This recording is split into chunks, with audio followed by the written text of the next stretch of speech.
bonjour, bah écoutez, ça y est, on est parti pour aller à Mundolsheim près de Strasbourg. Donc, on va voir combien de temps on met. Je devrais arriver avec 56% de batterie et effectivement, si je remonte un peu, j'ai l'estimation pour le retour, je devrais être revenu à 21%. Donc, on va voir ce que ça donne. Et puis, je suis content de rencontrer des heureux propriétaires de Tesla dans à peu près 1 heure et demie. À tout à l'heure. Alors là, on est sur l'autoroute et je voulais vous montrer juste qu'on a les options du GPS là avec cette petite roue grand T en dessous de la navigation du pilote. Bon là, je me trompe, j'appuie pas sur le bon bouton et vous pouvez régler. Moi, ce que je fais souvent, c'est que j'enlève le son. Mais là, c'est pour vous montrer qu'on a les options de navigation disponibles sur l'écran directement. Là, je voulais vous montrer en fait que par rapport à Maps Waze, le trajet était un peu différent. Donc j'ai relancé le GPS pour me faire éviter un bouchon. Là, je voulais vous montrer la consommation estimée, enfin l'estimation du pourcentage restant à la fin du trajet, 55-56%. Et aussi la consommation là, en temps réel à peu près à 110. Là, j'étais vraiment bas. J'étais sur les 10 derniers kilomètres à 127-126 Wh au kilomètre. Là, on continue notre trajet. Vous voyez, je suis à 160 Wh au kilomètre. Et la prédiction, là, est nettement meilleure que prévu, puisque là, je vais arriver a priori à 60%. Et je suis à 130 en moyenne Wh au kilomètre, sachant que, voilà, je mets sur les 50 derniers kilomètres, je suis à 144. Je vais même enlever la clim, parce qu'il faisait 12 degrés avec le soleil qui tapait. Je n'avais même pas besoin de la climatisation. Là, c'est pour vous montrer aussi dans le menu trajet que si vous appuyez sur la petite loupe avec le plus, vous avez une vision plus rapprochée de la décharge de la batterie. Vous voyez que là, ma consommation est nettement plus optimiste car j'ai même enlevé la climatisation. Et je devrais arriver à 60% au lieu de 55%. Là, je suis dans les bouchons. Et pour vous montrer que ça marche vraiment bien. Et je crois que je voulais vous montrer, il y a deux voies qui se terminent en une voie et je voulais voir comment la voiture réagissait dans ces cas-là. Est-ce qu'elle se rabat en fait? Non, j'ai pas voulu insister. J'ai désactivé l'autopilote et puis je me suis rangé en bonne et due forme quand il fallait, sans essayer de tester le système trop loin. Et là voilà, on arrive enfin à Tesla, à Cora, à côté de Strasbourg. Et vous voyez, il y a plein de voitures, de belles Tesla tout autour de moi. Et là, je vais vous montrer la voiture de Philippe, un passionné, qui a une très belle dual motor long range et qui a installé comme un chef un système de haillons électrique, donc fermeture électrique et ouverture de son coffre. Donc impressionnant avec le relié au système 12 volts de la voiture évidemment. Ici un petit panorama de toutes les voitures qui sont venues au rassemblement.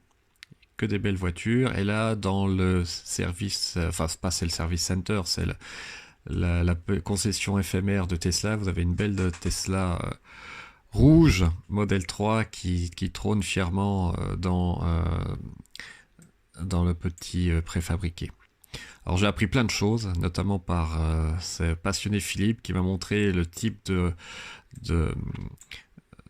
rallonge qu'on peut acheter, mais évidemment renforcé avec du câble comme il faut, avec le bon diamètre pour rallonger son câble MUC.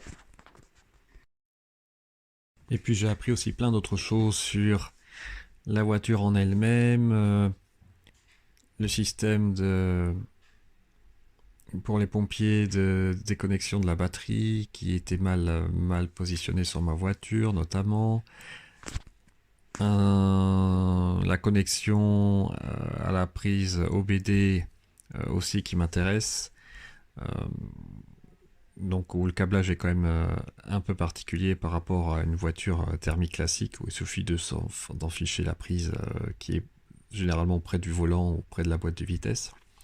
Bref, j'ai appris plein de choses C'est impressionnant l'expérience et la connaissance que ont les passionnés de Tesla à ce rendez-vous. Et j'oublierai évidemment pas de remercier les organisateurs de ce rassemblement. Donc n'hésitez pas à aller sur le site Facebook Telsa en Alsace. Je mettrai le lien en commentaire de la vidéo. Et n'hésitez pas également à aller sur la chaîne YouTube de Didier, sur sa chaîne Soukou de Garage, où vraiment vous apprendrez aussi plein de choses, pas seulement sur les Tesla, mais aussi sur les voitures anciennes. Donc je vous encourage vraiment à visiter et à vous abonner à sa chaîne. Maintenant, on va revenir sur le trajet retour. Et ben maintenant, on va rentrer et on va voir ce que ça donne. On va voir ce que ça donne. J'ai consommé moins que prévu pour l'aller, hein, puisque je suis arrivé à 60% au lieu de 55%. Et là, il me prévoit 25% pour le retour. Donc, ça va être tout tranquille. Et puis, on va rouler à l'autopilote en toute décontraction. À plus tard. Alors là, on est sur le chemin du retour. Et finalement, j'ai décidé de trouver une borne gratuite, juste pour voir concrètement comment ça se passait avec mon pass FreshMile. Là, je voulais montrer quand il y a la sortie automatique en autopilot, il faut vraiment faire attention. Après, je ne sais jamais comment la voiture va réagir par rapport à l'entrée sur une autre voie rapide ou sur une autre autoroute. Par exemple, là, il y a deux voies qui vont se mettre. Et là, vous voyez, elle se met sur la voie de gauche. Bon, des fois, elle va se mettre sur la voie de droite. Des fois, elle hésite entre les deux. Elle donne un coup de volant. Donc là, faites vraiment très attention lorsque vous êtes dans cette situation. Là, pour vous montrer aussi la consommation retour à 110, à peu près 175.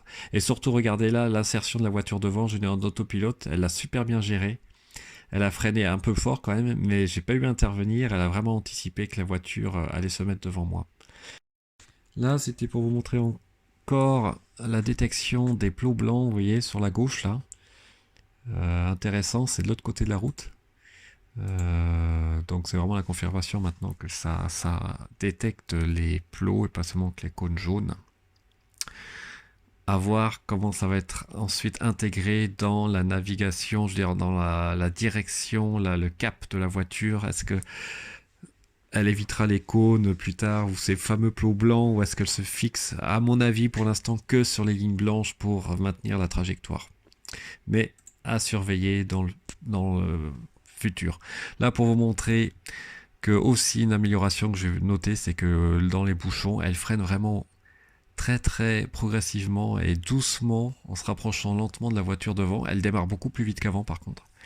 Donc c'est beaucoup plus réactif et j'apprécie vraiment ce freinage plus en douceur quand on s'approche d'une voiture près d'un feu rouge. C'est vraiment bien.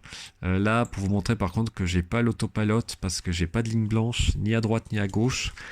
Donc je pense que elle a quand même besoin, même si elle détecte, elle trace des lignes un peu sur le cadran, elle a besoin d'une ligne blanche, d'après ce que je vois, pour maintenir la voie, on va dire. Et là, vous voyez, ça continue, ça tourne un peu, mais toujours pas de petit volant blanc qui me permettrait d'activer l'autopilot. Donc à voir dans le futur si elle va être capable de gérer aussi cette situation. Là, j'arrive à un autre feu et pareil, elle freine doucement. Et vous voyez, hop, le volant réapparaît parce que j'avais une ligne blanche à gauche. Alors là, c'est intéressant. Donc j'avais utilisé donc FreshMile. On peut transférer directement le point GPS dans Map, mais pas dans Tesla. Et non, pardon, j'ai réussi à le mettre dans Tesla. Et le problème, c'est que j'arrive à la mairie et impossible de trouver une borne. Et en fait, elle était de l'autre côté. Je vais en parler juste après. Donc excusez-moi si ça se répète un peu. Mais avant, je voulais vous montrer la borne. Une borne Aguerre et que j'ai réussi à brancher avec l'application FreshMile assez facilement. Alors, j'ai fini par trouver la borne de recharge. Et j'ai utilisé l'application FreshMile. Ça se connecte directement. On fait charger et la borne Aguerre clignote. Il faut brancher d'abord la voiture et c'est parti. Donc là, vous voyez, je charge à 9 kW. Donc c'était juste pour montrer qu'on peut trouver Alors attendez, pourquoi c'est limité à 13 ampères? Ah voilà, c'est limité à 13 ampères, 9 kilowatts par la borne. On peut trouver des bornes de recharge gratuites. Là, j'ai de la chance, les deux bornes étaient libres. Par contre, j'ai eu du mal à trouver parce qu'avec avec au départ vous voyez où est-ce que ça me met le point? Là, si je suis bien ici, mais en fait, le GPS m'a envoyé en face. Station, vous voyez ici. Donc j'ai fait le tour ici, j'ai rien trouvé. J'ai dû rechercher avec Charge Map pour finalement trouver la borne de recharge au bon endroit, c'est-à-dire en face. Ça m'a pris quand même 10 minutes. Donc Fresh Mile, l'adresse n'était pas parfaite. Heureusement que Charge Map m'a aidé pour retrouver. En plus, là, vous avez vu, et c'est carrément dans la nuit. Il n'y a rien qui permet de visualiser la borne. Voilà, je vais m'arrêter là. Juste pour vous dire que je suis bien rentré avec mes 22% comme prévu. J'ai pas gagné par contre comme à l'aller où j'avais gagné 5%. Là non, ça a été pile poil ce qui était prévu. Et j'ai mis la voiture directement à charger pour être à 80% demain matin. Merci encore pour votre attention. N'hésitez pas à vous abonner, à mettre un petit pouce bleu, ça fait toujours plaisir. Et de poser des questions, des commentaires, toujours bienvenus. Bonne soirée, bon week-end et à bientôt.